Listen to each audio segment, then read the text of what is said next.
So there's heaps of stories about change out there. One of the most famous stories is a very famous CD shop back in the day believed that when iTunes came out, that the change that iTunes was bringing was going to be over with. Now we know that there's streaming for everything. There's music, movies, all those kinds of things, and places like Blockbuster Video, etc., are all basically gone out of business because they didn't adapt to that change.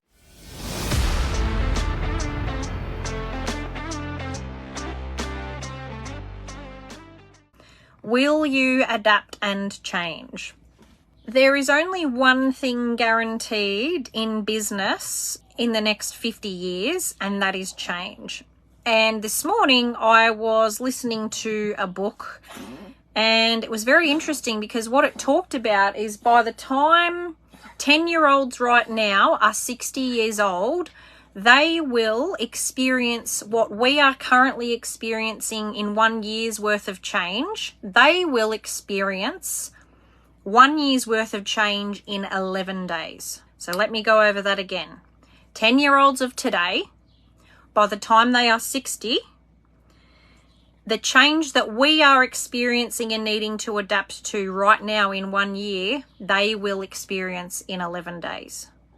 So what does that mean for you as a business owner? That means you have a choice to decide, will you be a business owner that adapts to change, or are you going to allow your business to go down the gurgler?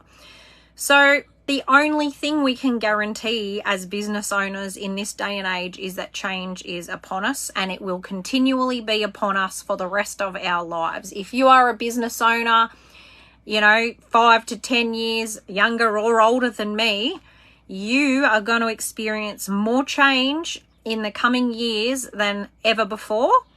And you have to choose if you're going to lean into that. You have to choose if you are going to, or the way that you are going to view this world of business, and whether you're going to adapt, or if you're going to say, nah, I'm not interested in that change and I'm going to keep doing it the way that I'm doing. So there's heaps of stories about change out there. One of the most famous stories is a very famous CD shop back in the day believed that when iTunes came out, that the change that iTunes was bringing was going to be over with.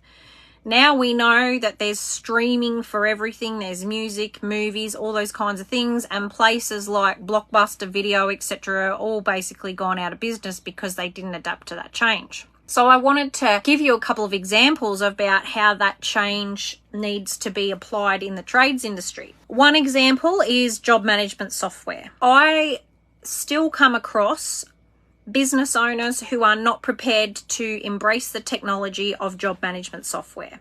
And job management software is changing all the time, and the way that we manage and count our numbers, measure profitability, do our scheduling, communicate with our customers inside job management software is only going to get better and better and bigger, and it's going to be something that you have to get on board with. Eventually, you won't be able to do business without job management software. So if you are a laggard in that change right now, and you are confronted by that change right now, you have to make a decision.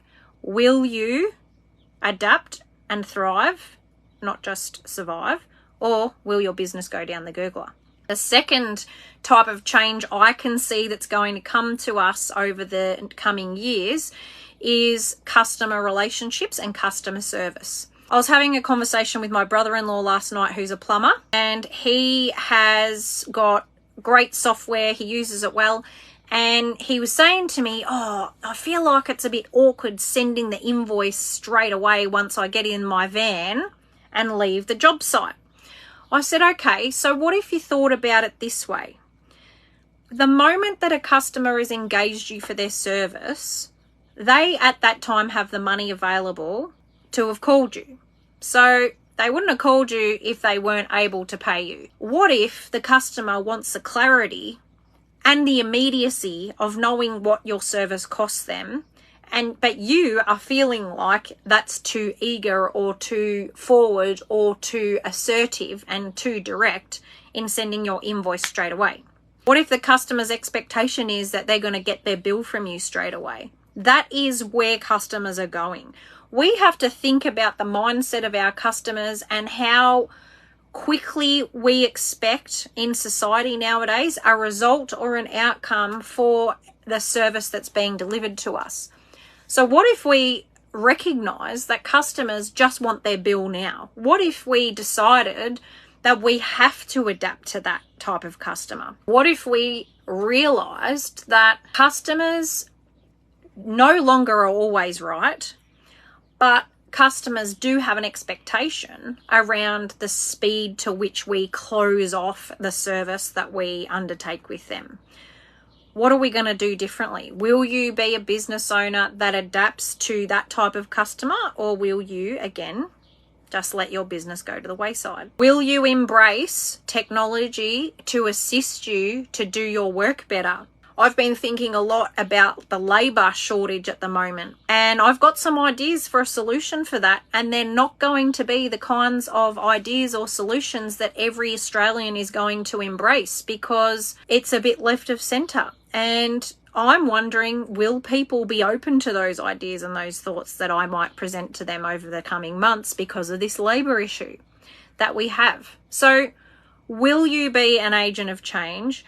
Will you lean into the discomfort rather than going, oh, that's never going to work in our industry? Because the thing is, there are clues in change, and every change that's happened historically, in this book today, Bitcoin was given as an example. Also, a few other technological advances that have happened that people at the beginning were like, oh, that's never going to work. If you find yourself in your industry ever saying, oh, that's never going to work, I urge you to stop for a moment and go, this is probably the exact thing that I need to lean into. It's the exact thing that I need to go, oh, if this is something I'm pushing against, there's something to be learnt here. And what if this is the thing that is going to be a game changer for me in my industry moving forward? Instead of just being that person who shies away from change, who's like, whoa, whoa, whoa, whoa, and leans back and goes, no, no, no, no, no, no, this is not for me. What if you became that person, decided, whoo, this is uncomfortable, this is a change, this is an innovation, this is different, this is scary, I'm going to lean in. I'm going to get right in amongst it, and I'm going to discover and understand what's in this for me. And that's what we do at Ladies with Tradies, and you need to call us, because we are helping business owners all the time innovate and think up new and dynamic ways to recruit staff, to retain staff, to implement technology. We have our own finance app, for God's sake. No other coaching businesses are doing that, to my knowledge, where you actually get to know your data intimately, your personal data intimately, to be able to directly impact change and profitable, good, quick change. We're the only ones doing that, to my knowledge.